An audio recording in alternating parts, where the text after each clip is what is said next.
Good evening class. आप सभी का स्वागत है आपके अपनी यूट्यूब चैनल एविएटर क्लासेस में। और मैं उज्जवल गुप्ता आपका हार्दिक स्वागत करता हूं आपके अपने चैनल पर। ठीक है, हम लास्ट जो अपनी बात कर रहे थे वो एंशियंट हिस्ट्री पर चर्चा कर रहे थे। किस पर चर्चा कर रहे थे? हम एंशियंट हिस्ट्री पर। ठीक है, हमने मध्यकालीन भारत को समाप्त किया है। मध्यकालीन भारत के इतिहास को हमने समाप्त किया, जिसमें हमने मुगल साहित्य को भी हमने कंप्लीट कर लिया था। कल का जो हमारा टॉपिक था, हम इंडस वैली सिविलाइजेशन, सिंधु घाटी सभ्यता, किस पर चर्चा कर रहे थे? हम सिंधु घाटी सभ्यता पर चर्चा कर रही थी। ठीक है, और प्राचीन भारत का इतिहास है। और प्राचीन भारत के इतिहास में हम सिंधु घाटी सभ्यता से लेकर हम गुप्त काल तक, लास्ट तक जाएंगे आपके। और क्वेश्चंस के माध्यम से, हम क्वेश्चंस के साथ साथ थ्योरी भी हम कंप्लीट कर लेते हैं। और इन्हीं के माध्यम से हम पूरे एंशियंट हिस्ट्री को क्या करेंगे? कंप्लीट करेंगे। तो सबसे पहले आप क्या करोगे? क्लास को शेयर करोगे, लाइक करोगे और ग्रुपों में शेयर कर दो, जिससे सभी बच्चे लाइव जुड़ जाएं जल्दी से। ठीक है, फिर हम अब स्टार्ट करते हैं अपनी क्लास को। जल्दी से जुड़ जाएंगे सभी बच्चे, सभी बच्चे जल्दी से जुड़ेंगे, फिर हम स्टार्ट करते हैं अपनी क्लास को और देखेंगे आज की क्लास का पहला क्वेश्चन क्या कह रहा है।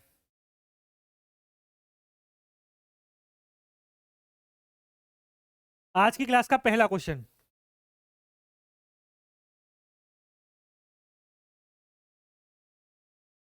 क्वेश्चन नंबर 1 है। इंडस वैली सिविलाइजेशन के बारे में हमने चर्चा की थी, सिंधु घाटी सभ्यता।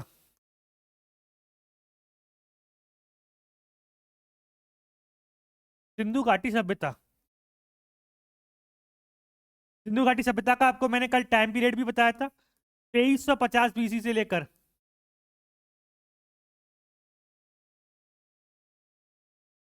2350 बीसी से लेकर 1750 बीसी तक क्या था? इसका टाइम पीरियड था। ठीक है, और प्रथम नगरीय सभ्यता थी, हड़प्पा सभ्यता भी बोलते हैं इसको, क्योंकि प्रथम स्थल सिंधु घाटी सभ्यता में जो खोजा गया था, वो प्रथम स्थल कौन सा खोजा गया था? आपका हड़प्पा स्थल खोजा गया था। इसलिए हम इसको क्या बोलते हैं? हड़प्पा सभ्यता भी बोलते हैं। कई सारे क्वेश्चंस या कई सारे फैक्टों के बारे में हमने कल चर्चा की थी। आज पहला क्वेश्चन क्या कह रहा है? पहला क्वेश्चन आप ध्यान से पढ़ोगे तब आप आंसर दोगे। किस वर्ष में जर्मनी और इटली के पुरातत्वविदों के एक दल ने मोहनजोदड़ो में सतह अन्वेषण शुरू किया था?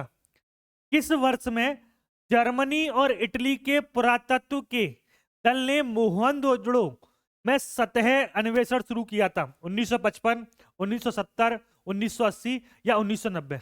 बताएंगे जल्दी से, कौन से वर्ष शुरू किया था? देखो, मैं मोहनजोदड़ो की थोड़ी सी बात कर लेता हूं। इंडस वैली सिविलाइजेशन का, सिंधु घाटी सभ्यता का, इंडस वैली सिविलाइजेशन का सबसे बड़ा स्थल है, सबसे बड़ा स्थल। ठीक है, मोहनजोदड़ो का अर्थ होता है मृतकों का टीला।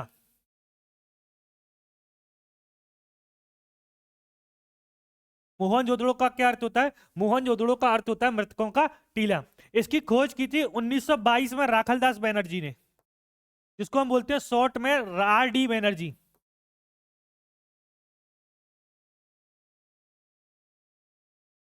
राखलदास बनर्जी। ठीक है, राखलदास बनर्जी ने खोज की थी। और कहां पर स्थित है? यह पाकिस्तान में स्थित है। कहां पर? पाकिस्तान के सिंध प्रांत में। पाकिस्तान के कौन से प्रांत में स्थित है? सिंध प्रांत में स्थित है। ठीक है, अब आपको बताना है किस वर्ष में जर्मनी और इटली के पुरातत्वविदों के एक दल ने मोहनजोदड़ो में सतह अन्वेषण शुरू किया था? सिंधु घाटी सभ्यता का सबसे बड़ा स्थल है। खोज जो की थी राखलदास बनर्जी ने 1922 में की थी। इसका जो अर्थ होता है वो होता है मृतकों का टीला। अर्थ क्या होता है? अर्थ होता है मृतकों का टीला।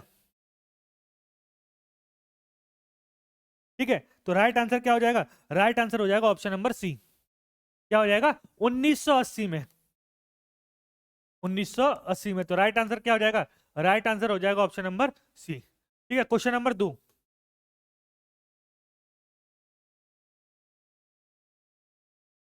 क्वेश्चन नंबर 2 कह रहा है, हड़प्पा सभ्यता की मोहरों पर निम्नलिखित में से कौन सा पशु अक्सर देखा जाता था? हड़प्पा सभ्यता की मोहरों पर निम्नलिखित में से कौन सा पशु अक्सर देखा जाता था? बताएंगे जल्दी से। हड़प्पा सभ्यता की मोहरों पर निम्नलिखित में से कौन सा पशु अक्सर देखा जाता था? ए बैल, बी शेर, सी लोमड़ी या डी हिरण? बताएंगे जल्दी से। क्वेश्चन नंबर 2, हड़प्पा सिंधु घाटी सभ्यता का खोजा गया प्रथम स्थल आईबीसी में खोजा गया प्रथम स्थल है। इंडस वैली सिविलाइजेशन में खोजा गया प्रथम स्थल। खोज की थी दयाराम साहनी ने। खोज किसने की थी? खोज की थी दयाराम साहनी ने। किसने खोज की थी? दयाराम साहनी ने। इसलिए सिंधु घाटी सभ्यता में पहला जो स्थल खोजा गया था वो हड़प्पा सभ्यता खोजा गया था। हड़प्पा स्थल खोजा गया था, इसलिए हम इसको क्या बोलते हैं? हड़प्पा सभ्यता भी बोलते हैं। इसको हम क्या बोलते हैं? हड़प्पा सभ्यता भी बोलते हैं। अगर मैं हड़प्पा सभ्यता में पाई गई मोहरों की बात करूं तो जो मोहरें हुआ करती थी वो आयताकार मोहरें।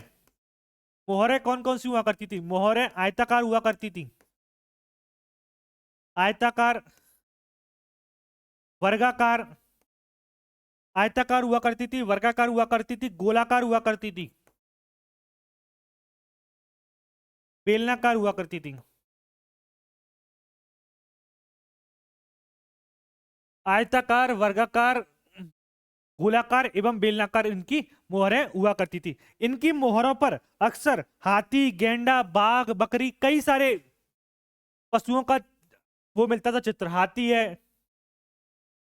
गेंडा है, बाघ है, बकरी है, तो कई सारे पशुओं का क्या मिलता था? आपका चित्र मिलता था। वही आपसे क्वेश्चन पूछा है कि हड़प्पा सभ्यता की मोहरों पर निम्नलिखित में से कौन सा पशु अक्सर देखा जाता था? कौन सा पशु अक्सर देखा जाता था? तो बताएंगे कौन सा पशु है? बेल है, बैल, शेर, लोमड़ी या हिरण?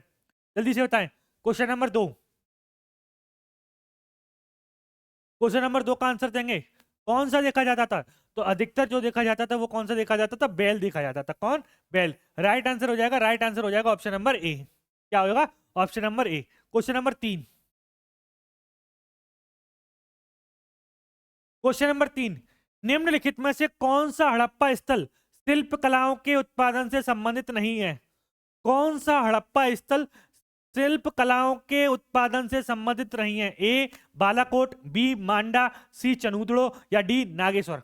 बताएंगे जल्दी से। कौन सा हड़प्पा स्थल शिल्प कलाओं के उत्पादन से संबंधित नहीं है? बालाकोट है, मांडा है, चनूदड़ो है या नागेश्वर है? जल्दी से बताएंगे। कौन सा हड़प्पा स्थल शिल्प कलाओं के उत्पादन से संबंधित नहीं है? देखो, बालाकोट की बात करूं तो बालाकोट है, चनूदड़ो है और नागेश्वर है। ये तीनों मैंने कल भी आपको बताया था कि ये तीनों स्थल शिल्प कलाओं से संबंधित है। लेकिन मांडा, मांडा ये पड़ता है जम्मू कश्मीर में। कहां पड़ता है? जम्मू कश्मीर में। जम्मू कश्मीर में पड़ता है और चिनाब नदी के किनारे है।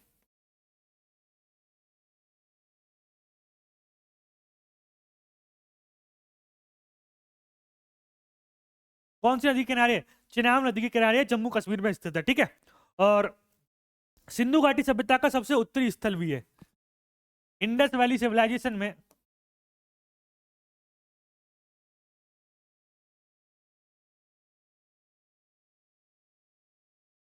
सबसे उत्तरी स्थल सिंधु घाटी सभ्यता का क्या है? आपका सबसे उत्तरी स्थल है जम्मू कश्मीर। मांडा पड़ मांडा पड़ता है जम्मू कश्मीर में, चिनाब नदी के किनारे। और चिनाब का आपको प्राचीन नाम भी पता होगा। चिनाब का जो प्राचीन नाम होता है वो होता है अस्किनी। कई बार पूछा गया है। चिनाब का प्राचीन नाम क्या है? चिनाब का प्राचीन नाम है अस्किनी। राइट आंसर क्या हो जाएगा? Option number B. अच्छा, क्वेश्चन नंबर 4। क्वेश्चन नंबर 4 में अब जो क्वेश्चन स्टार्ट हो गए हैं वो आपके वैदिक काल से स्टार्ट हो गए हैं। कहाँ से स्टार्ट हो गए हैं? आपके वैदिक काल से। तो वैदिक काल के बारे में आपको थोड़ा बहुत पता होना चाहिए, तो हम थोड़ी सी बात कर लेते हैं वैदिक काल की। वैदिक काल आपको पता ही पड़ रहा है, वेदों से जिसकी जानकारी मिलती हो उसको हम क्या बोलते हैं? वैदिक काल बोलते हैं। वेद वास्तविकता में लिखे न होकर उनका संकलन किया गया है टाइम टाइम पर। तो वेदों को कभी कभार आपका नित्य साहित्य अपरुषे भी कहा जाता है। वैदिक काल को दो भागों में बांटा जाता है। वैदिक काल की अगर मैं टाइम पीरियड की बात करूं, पूरे वैदिक काल की, वैदिक काल का टाइम पीरियड है 1500 बीसी से लेकर 600 बीसी तक।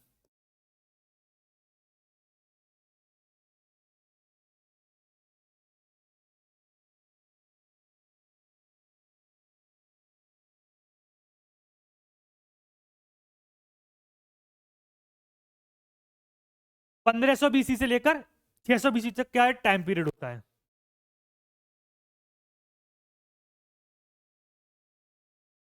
दो भागों में बांटा जाता है, ऋग्वैदिक काल,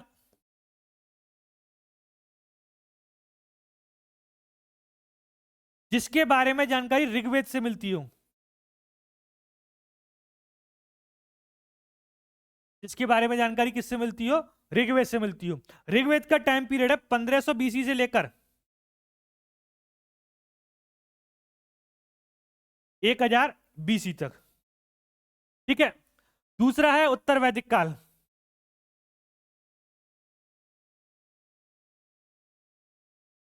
दूसरा क्या है आपका? उत्तर वैदिक काल। उत्तर वैदिक काल का टाइम पीरियड होता है 1000 बीसी से लेकर 600 बीसी तक। क्या है आपके? 600 बीसी तक। तो वही वैदिक काल के बारे में ये जानकारी, फिर 600 बीसी से आपका महाजनपद काल स्टार्ट हो जाता है। क्वेश्चन नंबर 4 पढ़ेंगे तब आप आंसर देंगे। ऋग्वेद, आपके 4 वेद होते हैं, ऋग्वेद, यजुर्वेद, सामवेद और अथर्ववेद। ये ऐसे करके आपके 4 वेद हैं। इन 4 वेदों में से आपका पहला क्वेश्चन कह रहा है ऋग्वेद में 1028 सूक्त हैं, जिन्हें 10 पुस्तकों में वर्गीकृत किया गया है, जिन्हें डैश के नाम से जाना जाता है। ऋग्वेद में 1028 सूक्त हैं, जिनको 10 पुस्तकों में वर्गीकृत किया गया है, जिन्हें किस नाम से जाना जाता है? मंडल के नाम से जाना जाता है, अनुदत्त के नाम से जाना जाता है, सूक्त के नाम से जाना जाता है, या पदपद के नाम से जाना जाता है? बताएंगे। क्वेश्चन नंबर 4 जल्दी से बताएंगे, इन्हें किस नाम से जाना जाता है? तो आपको पता है ऋग्वेद में 1028 सूक्त हैं। कितने हैं? 1028 सूक्त हैं। 10 मंडल हैं। 10 मंडल है। कितने मंडल हैं आपके? 10 मंडल है। तो उन्हें किस नाम से जाना जाता है? उन्हें मंडलों के नाम से जाना जाता है। किस नाम से जाना जाता है? आपका मंडलों के नाम से जाना जाता है। तो राइट आंसर क्या हो जाएगा? राइट आंसर हो जाएगा क्वेश्चन नंबर 4 का ए। क्वेश्चन नंबर 5, क्वेश्चन नंबर 5 कह रहा है बृहद्यारण्यक, मुंडक और तैत्तिरीय निम्नलिखित में से किस श्रेणी के धार्मिक ग्रंथों के महा उदाहरण है? धार्मिक ग्रंथों के उदाहरण है बृहद्यारण्य, मुंडक और तैत्तिरीय। निम्नलिखित में से किस श्रेणी के धार्मिक ग्रंथों के उदाहरण है? ए पुराण, बी महाकाव्य, सी उपनिषद, या डी जातक कथाएं? जल्दी से बताएंगे किसके उदाहरण है? जल्दी से बताएं।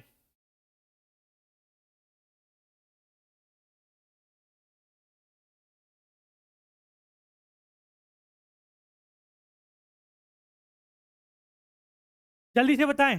देखो, पुराणों की मैं बात करूं, पुराणों की जो संख्या है वो 18 है। कितनी है? पुराणों की संख्या है 18। सबसे प्राचीन पुराण की बात करूं,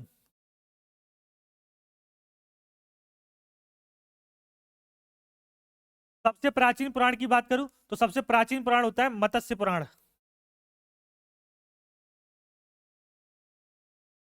सबसे प्राचीन पुराण होता है आपका मत्स्य पुराण। पुराणों के जो रचयिता है या रचना, उन्हें को माना जाता है ऋषि लोमहर्ष को, या उनके पुत्र उग्रश्रवा। ऋषि लोमहर्ष या उनके पुत्र जो हैं वो है उग्रश्रवा। ठीक है। महाकाव्य कौन कौन से हैं? रामायण, रामायण एवं महाभारत, ये दोनों क्या है आपके? ये दोनों है आपके महाकाव्य। महाभारत का प्राचीन नाम होता है जय संहिता। महाभारत का प्राचीन नाम क्या होता है? जय संहिता। क्या नाम है? महाभारत का प्राचीन नाम क्या है? जय संहिता। ठीक है। उपनिषद, उपनिषदों की जो संख्या होती है वो होती है 108। कितनी होती है? उपनिषदों की जो संख्या होती है वो होती है 108। कई उपनिषद, एक वाक्य आपका सत्यमेव जयते, सत्यमेव जयते, वो एक उपनिषद से लिया गया है, वो है मुंडको उपनिषद से। मुंडको उपनिषद से। कहां से लिया गया है? मुंडको उपनिषद से लिया गया है। कहां से लिया गया है? मुंडको उपनिषद से लिया गया है। ठीक है। यम एवं नचिकेता का संबंध कठोपनिषद में है आपके। तो वही पूछा है कि बृहद्यारण्य, मुंडक और तैत्तिरीय निम्नलिखित में से किस श्रेणी के धार्मिक ग्रंथों के उदाहरण है? तो ए पुराण, बी महाकाव्य, सी उपनिषद, या डी जातक कथाएं? जातक कथाएं महात्मा बुद्ध के जो पूर्व जन्म की कहानियां लिखी गई हैं वो किस में लिखी गई है? आपकी जातक कथाओं में लिखी गई है। तो बताएंगे तो क्या है आपके, ये सब है उपनिषद। क्या है? उपनिषद। उपनिषदों की संख्या कितनी है? उपनिषदों की संख्या है 108, जिसमें से कई भागों में बटे हुए हैं, कुछ गद्य में बटे हुए हैं, कुछ पद्य में बटे हुए हैं, और कुछ गद्य एवं पद्य दोनों में है। कुछ गद्य एवं पद्य दोनों में। तो राइट आंसर क्या हो जाएगा? राइट आंसर हो जाएगा ऑप्शन नंबर सी।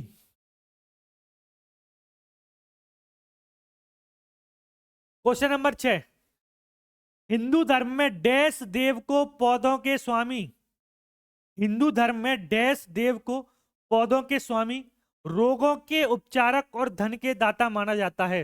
रोगों के उपचारक एवं धन के दाता माना जाता है। ए ऊषा, बी यम, सी वानोडी, या डी सोम? बताएंगे जल्दी से।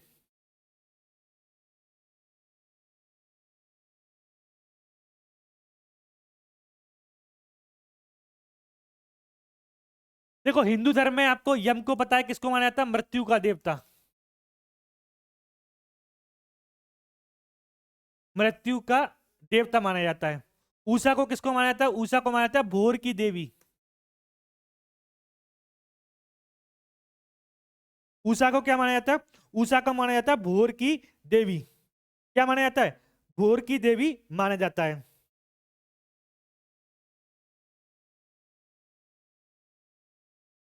वरुण को कहा जाता है समुद्र का देवता। क्या कहा जाता है? ये वरुण होगा, ठीक है। समुद्र का देवता। और सोम, सोम क्या कहलाएगा आपका? सोम पौधों के स्वामी या रोगों के उपचार और धन के दाता माना जाता है। पौधों के स्वामी, रोगों का उपचार या धन का देवता, धन का दाता माना जाता है। तो राइट आंसर क्या हो जाएगा? राइट आंसर हो जाएगा आपका ऑप्शन नंबर डी। क्या होगा? Option number D is the correct answer. ठीक है। क्वेश्चन नंबर 7,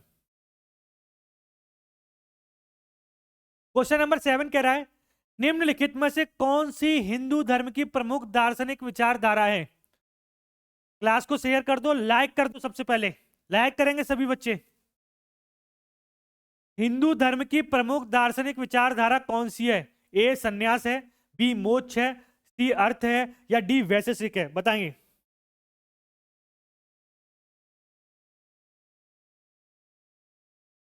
जल्दी से बताएंगे। हिंदू धर्म की प्रमुख दार्शनिक विचारधारा कौन सी है? संन्यास, मोक्ष, अर्थ, या वैशेषिक? जल्दी से बताएं।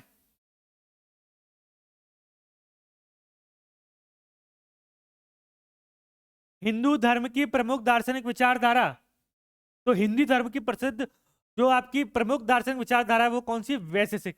वैशेषिक को कणद मुनि को माना जाता है इस दर्शन की प्रतिपादक। किसको माना जाता है? कणद मुनि को माना जाता है।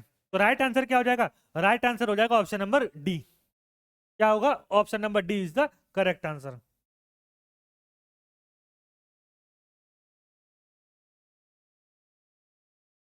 क्वेश्चन नंबर 8, निम्न में से किस वेद को कर्म कांड ग्रंथ, बुक ऑफ रिचुअल्स के रूप में जाना जाता है? कौन से वेद को कर्म कांड ग्रंथ के रूप में जाना जाता है? ए यजुर्वेद, बी सामवेद, सी ऋग्वेद, या डी अथर्ववेद?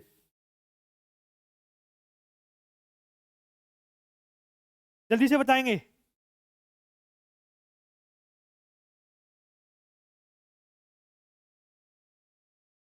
जल्दी से बताएं। देखो, सामवेद की मैं बात करूं तो सामवेद किससे संबंधित है? संगीत से संबंधित है। किससे है? संगीत से संबंधित। ठीक है। ऋग्वेद सबसे प्राचीनतम वेद है। सबसे प्राचीनतम वेद, जिसमें 1028 सूक्त, 10 मंडल और 10,580 के आसपास क्या है आपके मंत्र हैं। अथर्ववेद किससे संबंधित है? अथर्ववेद जादू टोना से संबंधित है। अथर्ववेद किससे संबंधित है? अथर्ववेद है जादू टोना से संबंधित है। जबकि यजुर्वेद, यजुर्वेद कर्मकांड ग्रंथ के रूप में जाना जाता है। यजुर्वेद के दो भाग होते हैं, कृष्ण यजुर्वेद और शुक्ल यजुर्वेद। कृष्ण यजुर्वेद एवं शुक्ल यजुर्वेद, ये कितने यजुर्वेद के कितने भाग होते हैं? यजुर्वेद के आपके 2 भाग होते हैं, कृष्ण यजुर्वेद एवं शुक्ल यजुर्वेद। तो राइट आंसर क्या हो जाएगा? राइट आंसर हो जाएगा ऑप्शन नंबर ए। क्या हो जाएगा आपका? Option number A. इसके पाठ्यकर्ता को आपको पता है क्या कहते हैं? इसके पाठकर्ता को कहते हैं आपका अथर्वयु। इसका जो पाठ करता है या वाचन करता है, वाचनकर्ता को बोलते हैं अथर्वयु। ठीक है। और यजुर्वेद एकमात्र ऐसा वेद है जो गद्य एवं पद्य दोनों में है। एकमात्र ऐसा वेद है जो गद्य एवं पद्य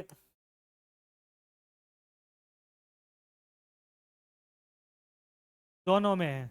एक ऐसा वेद है जो गद्य एवं पद्य दोनों में। तो राइट आंसर क्या हो जाएगा? राइट आंसर हो जाएगा option number A, Yajurveda. Right option क्या हो जाएगा? क्वेश्चन नंबर 8 का हो जाएगा ए।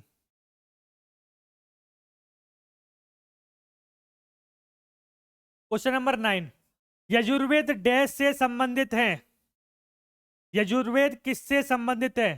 ए गायत्री मंत्र से, बी यज्ञ के अनुष्ठानों से, सी जादू और टोना से, या डी रागों से? बताएंगे जल्दी से। यजुर्वेद किससे संबंधित है?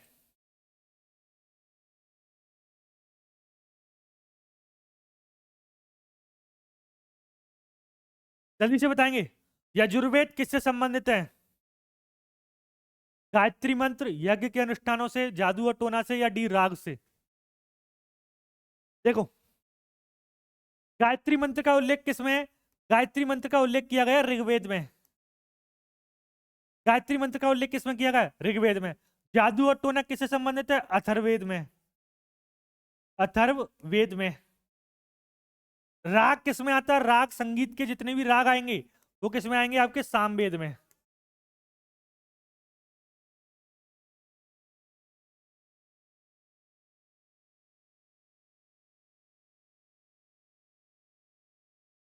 राग किस में आते हैं? आपके सामवेद में। जबकि यजुर्वेद किससे संबंधित है? यज्ञ के अनुष्ठानों से, कर्म कांडों से एवं अनुष्ठानों से। कर्म कांडों से है या अनुष्ठानों से? तो राइट आंसर क्या हो जाएगा? राइट आंसर हो जाएगा ऑप्शन नंबर बी। क्या हो जाएगा? बी। और यजुर्वेद के आपके 2 भाग होते हैं, अभी मैंने बताया आपको, कृष्ण यजुर्वेद और शुक्ल यजुर्वेद।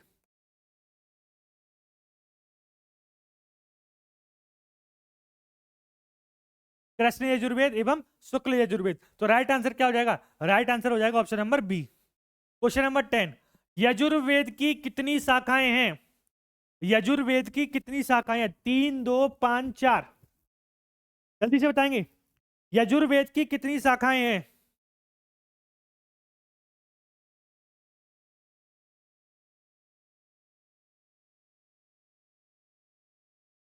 जल्दी से बताएं।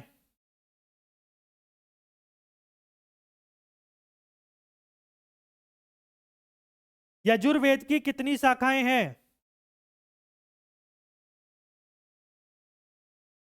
3, 2, 5, 4? तो अभी मैंने बताया यजुर्वेद की कितनी शाखाएं? 2 शाखाएं, शुक्ल यजुर्वेद और कृष्ण यजुर्वेद।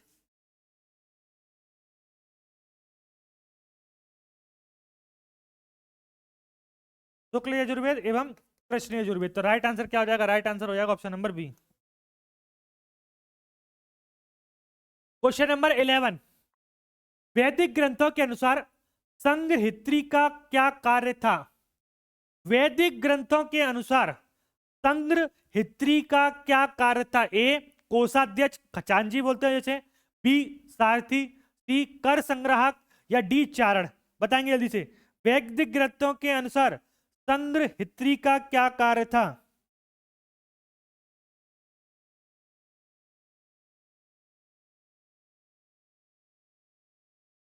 जल्दी से बताएंगे। वेदों की संख्या की मैं बात करूं तो वेद कितने हैं? वेद हैं 4। आरण्यक कितने हैं? आरण्यक हैं आपके 8। कितने हैं आपके? आरण्यक कितने होते हैं? आरण्यक ग्रंथ होते हैं आपके 7, सॉरी। आरण्यक कितने हैं आपके? आरण्यकों की जो संख्या होती है 7।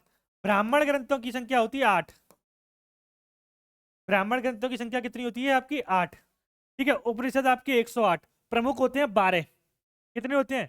प्रमुख 12 होते हैं। उपनिषदों की संख्या 108, लेकिन प्रमुख कितने होते हैं आपके? 12। तो वैदिक ग्रंथों के अनुसार संग्रहित्री का क्या कार्य था? ए कोषाध्यक्ष, बी सारथी, सी कर संग्राहक, या डी चारण। तो बताएंगे, राइट आंसर हो जाएगा आपका कोषाध्यक्ष। संग्रहित्री का क्या कार्य था आपका? कोषाध्यक्ष। राइट आंसर क्या होगा? 11 का ए।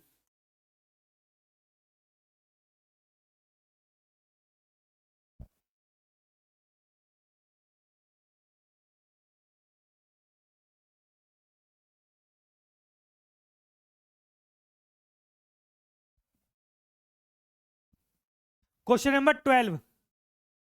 हिंदू धर्म पुरुषार्थ जीवन के लक्ष्य के माध्यम से जीवन में पूर्ण भागीदारी को प्रोत्साहित करता है। निम्न में से कौन एक पुरुषार्थ नहीं है?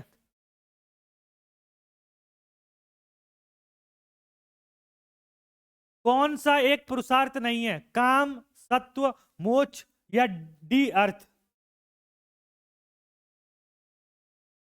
जल्दी से बताएंगे। 4 पुरुषार्थ होते हैं।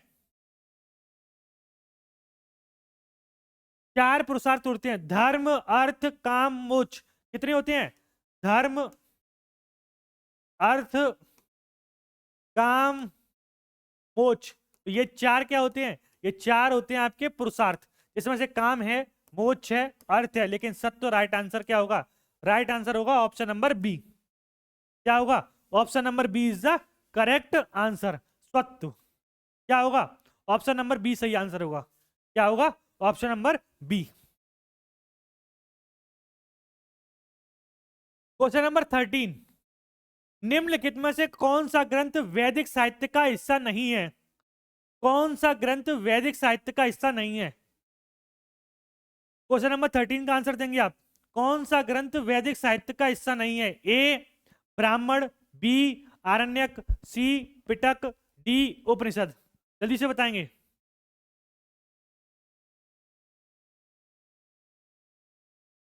कौन सा ग्रंथ वैदिक साहित्य का हिस्सा नहीं है? ब्राह्मण ग्रंथ, आरण्यक ग्रंथ, पिटक, या उपनिषद। जल्दी से बताएंगे। कौन सा ग्रंथ वैदिक साहित्य का हिस्सा नहीं है? देखो, ब्राह्मण ग्रंथ है, आरण्यक ग्रंथ है, उपनिषद है। जबकि पिटक, पिटक को कहा जाता है बौद्ध साहित्य।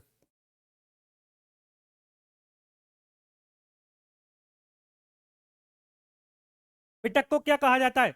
पिटक को कहा जाता है बौद्ध साहित्य कहा जाता है। क्या कहा जाता है? बौद्ध साहित्य। पिटक 3 होते हैं। सुत्त पिटक, सुत्त पिटक के बाद विनय पिटक, विनय पिटक के बाद अभिधम्म पिटक, अभिधम्म पिटक। 3 पिटक होते हैं, सुत्त पिटक, विनय पिटक और अभिधम्म पिटक। इनको कहा जाता है बौद्ध साहित्य। क्या कहा जाता है आपका? बौद्ध साहित्य। ऐसे जैसे बौद्ध साहित्य को पिटक कहा जाता है, तो जैन साहित्य को क्या कहा जाता है? आप कमेंट करके बताएंगे जल्दी से।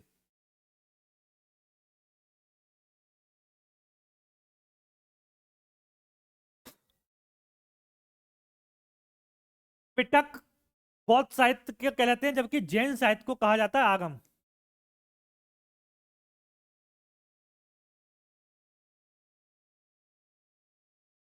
जैन साहित्य को क्या कहा जाता है? जैन साहित्य को कहा जाता है आगम। तो राइट आंसर क्या हो जाएगा? क्वेश्चन नंबर 13 का हो जाएगा सी। क्या हो जाएगा? क्वेश्चन नंबर 13 का राइट आंसर हो जाएगा सी। Question number 14। हिंदू धर्म में इनमें से किस देवता को सृजनकर्ता माना जाता है? हिंदू धर्म में इनमें से कौन से देवता को सृजनकर्ता माना जाता है? बताएंगे जल्दी से।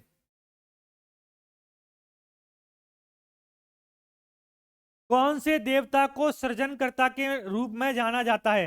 ब्रह्मा, गणेश, महेश, या विष्णु।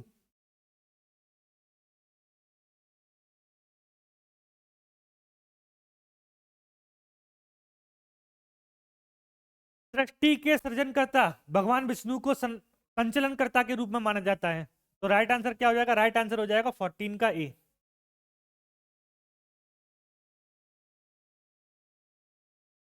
क्वेश्चन नंबर 15 पढ़ेंगे, तब आप आंसर देंगे। पहले ठीक से पढ़ेंगे, ठीक है? कह रहा है ऐत्रेय उपनिषद, फिर डैश लगा हुआ है, फिलिंग द ब्लैंक से मतलब डैश लगा हुआ है। ऐत्रेय उपनिषद के ऐत्रेय आरण्यक की दूसरी पुस्तक के चौथे, पांचवें और छठे अध्याय से संबंधित है और इसे सबसे पुराना उपनिषद माना जाता है। ए ऋग्वेद, बी सामवेद, सी यजुर्वेद या डी अथर्ववेद? बताएंगे जल्दी से। सबसे प्राचीन उपनिषद माना जाता है।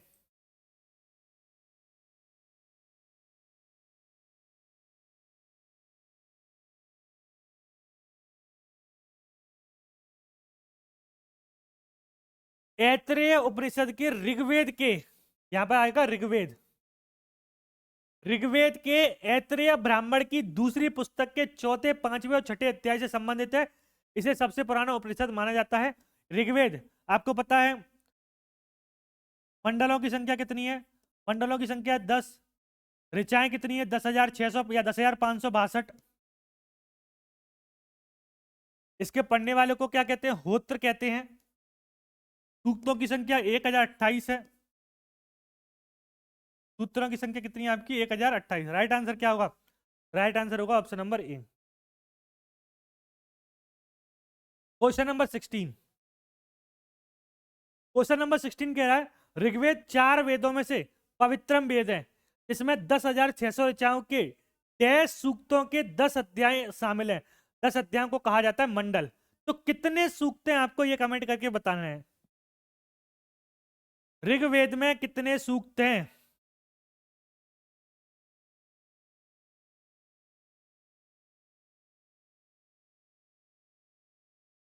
ऋग्वेद में कितने सूक्त हैं? तो कितने सूक्त हैं ऋग्वेद में? जो सूक्तों की संख्या है वो है 1028।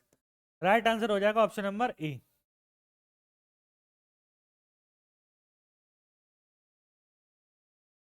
किस वेद में ऋचाओं की संख्या सर्वाधिक है?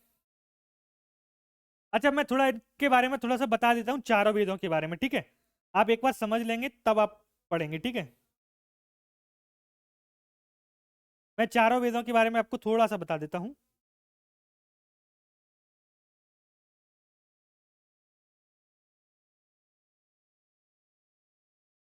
चार वेद होते हैं। ऋग्वेद, अच्छा यहीं लिखा हुआ है तो यहीं लिख दे रहा हूँ मैं, ठीक है?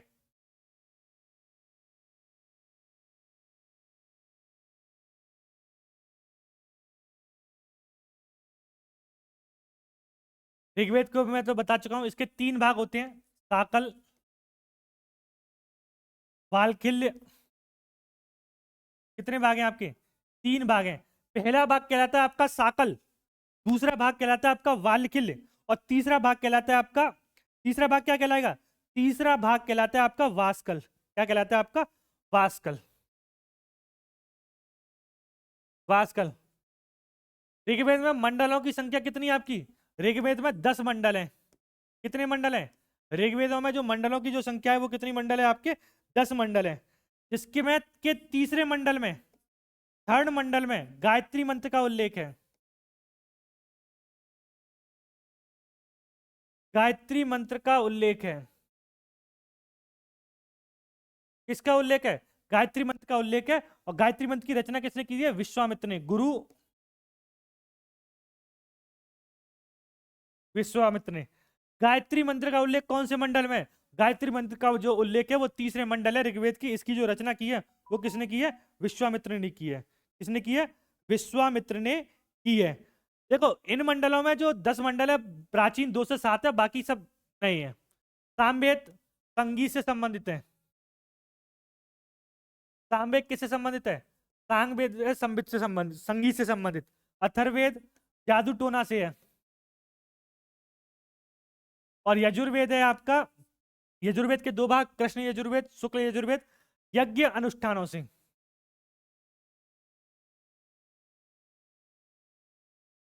किससे है? यज्ञ अनुष्ठानों से है। किससे? आपके यज्ञ अनुष्ठान। तो आपको वही पूछा है कि किस वेद में ऋचाओं की सर्वाधिक संख्या है? किस वेद में ऋचाओं की संख्या सर्वाधिक है? जल्दी से बताएंगे। तो आपको पता है ऋग्वेद में है। इसमें आपका ऋग्वेद में। राइट आंसर क्या हो जाएगा? 17 का सी। निम्नलिखित में से कौन सा चारों वेदों में से सबसे पुराना और सबसे बड़ा वेद है? कौन सा चारों वेदों में से सबसे पुराना और सबसे बड़ा वेद है? जल्दी से बताएंगे। निम्नलिखित में से कौन सा चारों वेदों में से सबसे पुराना और सबसे बड़ा वेद है? तो आपको पता है ऋग्वेद क्या है? सबसे प्राचीनतम वेद है।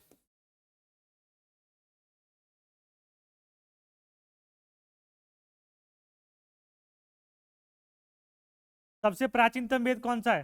सबसे प्राचीनतम वेद है ऋग्वेद। ऋग्वेद में डैश का संग्रह है। ऋग्वेद में डैश का संग्रह कितने सूक्तों का है? 1028, 2028, 4028, 3028? बताएंगे। ऋग्वेद में कितने सूक्तों का संग्रह है?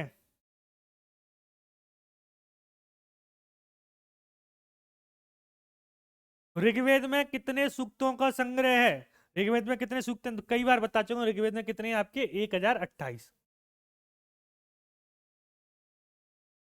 प्रारंभिक हिंदू दर्शन में जीवन के कितने चरण निर्धारित किए गए हैं? प्रारंभिक हिंदू दर्शन में जीवन के कितने चरण निर्धारित किए गए हैं? 2, 3, 4, 5? आपको पता होगा। प्रारंभिक हिंदू दर्शन में जीवन के कितने चरण निर्धारित किए गए हैं? देखो, इनको बोलते हैं चार आश्रम। चार आश्रम में कौन कौन से हैं? पहला है आपका ब्रह्मचर्य। ब्रह्मचर्य के बाद है आपका गृहस्थ। गृहस्थ के बाद है आपका वानप्रस्थ। और वानप्रस्थ के बाद है आपका सन्यासी। ब्रह्मचर्य 0 से 25 एज का, 25 से 50 ईयर का, 50 से 75 ईयर का, और 75 से 100 ईयर का। 75 से 100 ईयर का कौन सा हो जाएगा आपका? ये चार आश्रम बताएं कि पहले व्यक्ति को 0 से 25 वर्ष तक बच्चे को शिक्षा रहना चाहिए, फिर वो गृहस्थ में जाए, फिर आपका चीजों को, फिर लास्ट में जो है वो आपका अंत में सन्यासी। तो कितने हैं आपके? चार। राइट आंसर क्या होगा? राइट आंसर होगा क्वेश्चन नंबर 20 का सी। क्या हो जाएगा? क्वेश्चन नंबर 20 का जो राइट आंसर हो जाएगा वो हो जाएगा ऑप्शन नंबर सी। ठीक है, अगला देखते हैं क्वेश्चन नंबर 21।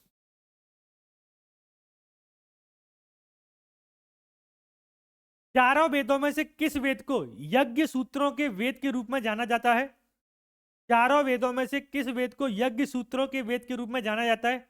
इसमें समान उद्देश्य के लिए इच्छित छंदों के साथ साथ विभिन्न संस्कारों के लिए अपनाए जाने वाले गद्य सूत्र भी शामिल हैं।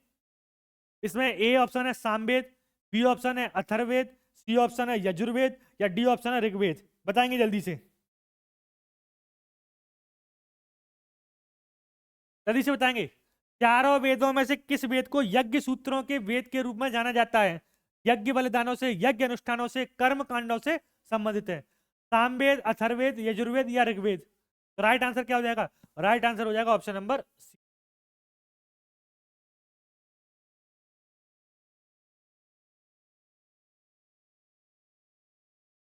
उपनिषद शब्द में उपशब्द का क्या दर्शाता है या क्या अर्थ है? उपनिषद शब्द में उपशब्द क्या दर्शाता है? गुप्तता, निकटता, समग्रता या खुशी? बताएंगे जल्दी से।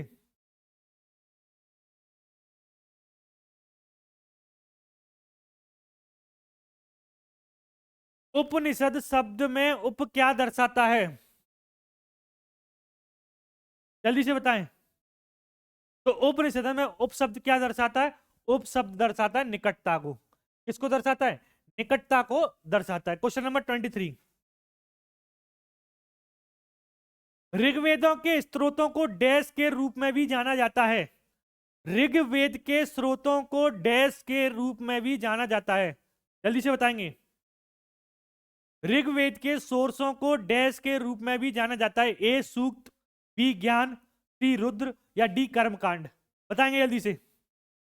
ऋग्वेदों के स्रोतों को किस रूप में जाना जाता है?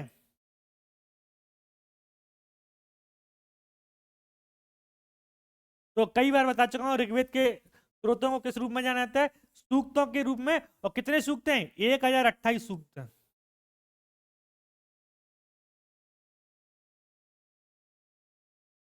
1028 सूक्त हैं। क्वेश्चन नंबर 24, निम्नलिखित में से किस वेद को गीत की पुस्तक, मंत्रों का वेद या गीत का योग भी कहा जाता है? किस वेद को गीत की पुस्तक, मंत्रों का वेद या गीत का योग कहा जाता है? ए सामवेद, बी यजुर्वेद, सी अथर्ववेद या डी ऋग्वेद? जल्दी से बताएंगे। कौन सा वेद संगीत से संबंधित है? आपको सीधे सीधे पूछा है कौन सा वेद संगीत से संबंधित है, तो सामवेद है। कौन सा है? सामवेद किससे संबंधित है? सामवेद है संगीत से। सामवेद किससे संबंधित है? संगीत से। जो सा रे गा मा पा धा नी सा ऐसे करके आपके 7 राग आते हैं, वो किसमें? आपके सामवेद में ही आते हैं। अथर्ववेद जादू टोना से, यजुर्वेद यज्ञ अनुष्ठानों से, ऋग्वेद सबसे प्राचीनतम वेद है। तो राइट आंसर क्या हो जाएगा? राइट आंसर हो जाएगा option number A. Question number 25, question number 25 कह रहा है सबसे पुराना वेद है, सबसे पुराना वेद कौन सा है? सबसे पुराना वेद सामवेद है, यजुर्वेद है, अथर्ववेद है या ऋग्वेद है? जल्दी से बताएंगे। एक होता है वेद, और वेदों के एक उपवेद भी होते हैं। वेदों के उपवेद भी होते हैं, जैसे सामवेद का भी एक उपवेद होगा, यजुर्वेद का भी एक उपवेद होगा, ऐसे अथर्ववेद और ऋग्वेद भी के भी क्या होंगे? आपके उपवेद। और इनके पढ़ने वाले जो वाचनकर्ता होते हैं उनको अलग अलग नामों से जाना जाता है। तो वही पूछा है कि सबसे पुराना वेद कौन सा है। तो सबसे पुराना वेद कौन सा होगा? सबसे पुराना वेद होता है आपका ऋग्वेद। कौन सा होगा आपका? ऋग्वेद। ऋग्वेद में 1028 सूक्त, 10 मंडल, 10,600 क्या है आपके? ऋचाएं हैं। 10,600 क्या है आपकी? ऋचाएं। तो राइट आंसर क्या हो जाएगा? राइट आंसर हो जाएगा ऑप्शन नंबर डी।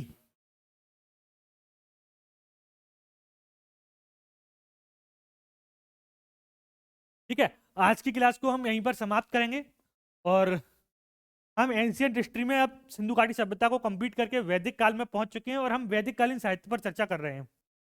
ठीक है, और क्वेश्चंस आपको कैसे लगे आप जरूर कमेंट करें, और क्लास को सबसे ज्यादा पहले शेयर कर दिया करें, लाइक किया करें, शेयर किया करें और कमेंट किया करें। ठीक है, और क्लास कैसी लगी आप जरूर कमेंट करें ऑफलाइन, और ग्रुपों में जरूर शेयर कर दें। ठीक है, और अगर कोई सुझाव देना चाहो तो नीचे हमारा व्हाट्सअप नंबर है, तो व्हाट्सअप नंबर पर आप मैसेज क्या कर सकते हो? ड्रॉप कर सकते हो।